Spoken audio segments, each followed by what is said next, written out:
What up? T-Bob here. And Jake as well. And look at you. You done stumbled upon little OTB Saints, where we bring you all the latest black and gold coverage. Who are the Saints going to draft? Who's going to be their quarterback? What does the salary cap look like? All that information and more. Hope you enjoy it. Like, subscribe. Wanted to talk some Saints this segment. Asked for some nice things in the chat. Some people have obliged. Shout out to Adam Fields in the Bayou Ford YouTube chat, who's a regular on this show. He says, I don't know if it's too soon or not, but there's a lot of sunshine coming out of the Saints facility this week. Carr, Derek Carr, spoke in FaceTime with Olave after the speeding ticket and also with other players. Feels like they're rallying their troops here. Let's see if it translates. Let's see. Obviously, it was not a good showing offensively for most of the game against the Jaguars. They did get it going a little bit towards the end. You had the unfortunate drop in the end zone there, 3rd and goal with Foster Moreau. But for the most part, the Saints offense has been a freaking disaster this year. There's no other way to put it. And the last two games have really made that stand out. The game against the Texans, which I traveled to broadcast, it was very similar to the game against the Jaguars. I'm talking about the last drive because a lot of the play designs seem to be flawed. And when Carmichael does call good plays, the execution isn't there. Carr will miss the throw. The timing will be off. It's just really clunky with the Saints offense right now. And I see a lot of talk about Derek Carr and kind of his emotions this week. There was a video that came out, maybe we could find it and play it later, about a Jaguars player that was mic'd up. And he was putting pressure on Derek Carr on that 3rd down play when, he threw the ball, Olave stopped running. We talked about it for like 2 weeks straight nonstop. And you could hear the Jaguars player tell Derek Carr, it's not there, Derek. It's not there. Like, the throw is not there. And, Olave, I think, deserves some criticism. Forget the speeding thing. I'm over that. It's not that big of a deal. But his body language throughout the season has been kind of poor. I'm willing to forgive that a little bit more than I'm willing to forgive the body language from Derek Carr. He's a guy that is really easily flustered, apparently. And maybe he will chill out. He said this week that he's going to make an effort to kind of, not wear his emotions on his sleeve as much. But for someone who's supposed to be a veteran, someone who's supposed to kind of keep things even keel, that does need to improve.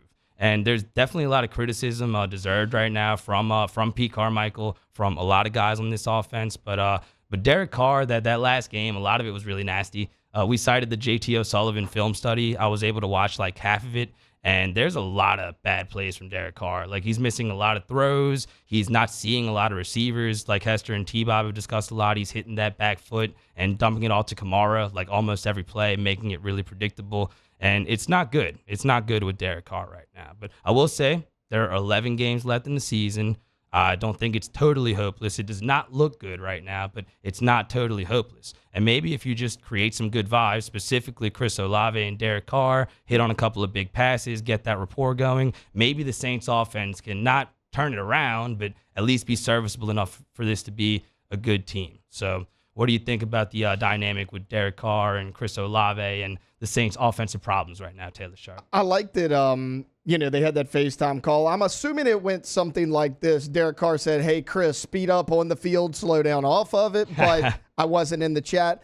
Look, I get it. Olave's a young player. He's upset about the offense. He's upset about not getting the ball. The thing that bothers me more, like you said, was the body language of Derek Carr, because we talked about his leadership all offseason, and I'm guilty of it more than anybody on this show about champion Derek Carr, talking about what a great leader he is, because that's what he was in Oakland and Las Vegas. I mean, that franchise, it's not well run. I mean, let's call it like it is. And, they fired John Gruden. Rich Bisaccia is the interim coach. Your number one wide receiver goes to prison. You're without Darren Waller. I mean, Hunter Renfrow is your number one receiver. Derek Carr kind of willed that team to the playoffs at times. So you're like, okay, this is a team that without Sean Payton and Drew Brees, they don't really have an identity. Let's bring in a solid veteran quarterback, a really good locker room, a good team guy to come in and kind of manage things. He hasn't been that. I mean, we talked about how much he's been rattled, how poor his body language is.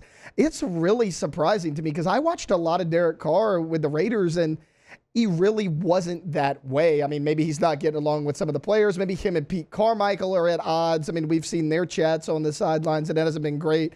He's got to get that turned around because he's the veteran. He's the leader of that offense. Everything revolves around him. Everyone's attitude is reflected off of what type of attitude Derek Carr has. If the Saints offense is going to turn around, Derek Carr needs to step up and become that leader like he was in Oakland and Las Vegas. And I'm not like by any means giving up on Chris Olave. He's a very, very talented player. The body language, like I said, has been kind of poor, but that has to not even rank in like the top 10 of the Saints' problems right now. And that's what makes it so frustrating, man. Like the talent offensively, I think at least, maybe I'm wrong. I mean, the production isn't there, so maybe I'm wrong kind of evaluating the talent here. But Michael Thomas is finally back playing and healthy. If you watch that JT O'Sullivan film study, you would probably think the most pissed off Saint coming out of that game is Michael Thomas because he's working himself open a lot. And Carr is either staring down some of these receivers or not even looking at Michael Thomas. He talked about it in the Nick Underhill tweet. He straight up said he's not going through his progressions correctly. And honestly, I kind of had like a what's the word I'm looking for? Like an epiphany, I guess, when all that was going on the other day, Taylor. Like, it's insane. That whole process of Michael Thomas calling out his quarterback publicly on a journalist tweet is insane. Like, Sean Payton's not doing very well right now. We've kind of gone back and forth about Sean Payton, where he kind of stands when it comes to the hierarchy of NFL coaches. But this would not happen under him. There would not be this much public kind of turmoil right now with the offense. Like, it's insane to me that everybody sees what's happening. There's some things that need clarifications, and your star wide receiver or one of your star wide receivers comes in and basically just throws your quarterback under the bus. And on the field, I guess he is correct. Derek Carr does need to do better in that situation, but it's just crazy to me that you got guys calling out quarterbacks in public here. It kind of speaks to the disaster of the offense. But hey, maybe this needs to be done. Maybe Michael Thomas is doing the right thing because what they're doing offensively not working right now. Yeah, it's a little surprising that Thomas did that. I'm not necessarily saying he's wrong, but he's kind of been the one guy that was like, hey, don't put it on the coaches, blame us, the players got to execute. He's kind of been that team guy for the Saints this year. Even he turned on Derek Carr. So, I mean, it is bad vibes all around that offense right now. Yeah, not good. And we did get an update on some injuries in practice yesterday. Alvin Kamara, James Hurst both did not participate for the Saints. Hurst dealing with an ankle injury, Alvin dealing with an illness. You would think that if it's just an illness, a sickness, he should be ready for the game against the Colts. But James Hurst, that can be major. The Saints' offensive line is already hurting as it is right now, so you need to try to get healthy there. You have a couple of guys with limited participation, Taysom Hill, Marcus May, Jimmy Graham had a rest day, DeMario Davis still dealing with a knee injury, but all those guys I would think is going to play. And then Kendre Miller listed as a full participant with the shoulder. I'd like to see a little bit more of Kendre Miller going forward, Taylor. That's a guy that you were high on coming into the season. He's dealt with some injuries both in the preseason and then going into the regular season. But a couple of games ago when the Saints were on the road, he had a really good game coming out of the backfield. The win against the Patriots, that's what it was, the 34-0 shutout. They need that dynamic in their passing game right now. And they're really predictable with Alvin Kamara, but I'd like to see Kendre Miller get back and get some balls out the backfield. Yeah, and wasn't that kind of the knock on him coming out of the draft, which I always hate. They're like, this guy can't catch the ball. Can he not catch the ball, or did they not throw it to him? Because there's a difference. If you get the ball thrown to you all the time and you drop it, you can't catch. If not, you're just playing within that system. TCU didn't ask him to do that. They had a bunch of weapons. They had a Quentin Johnston and a bunch of guys they would send down the field.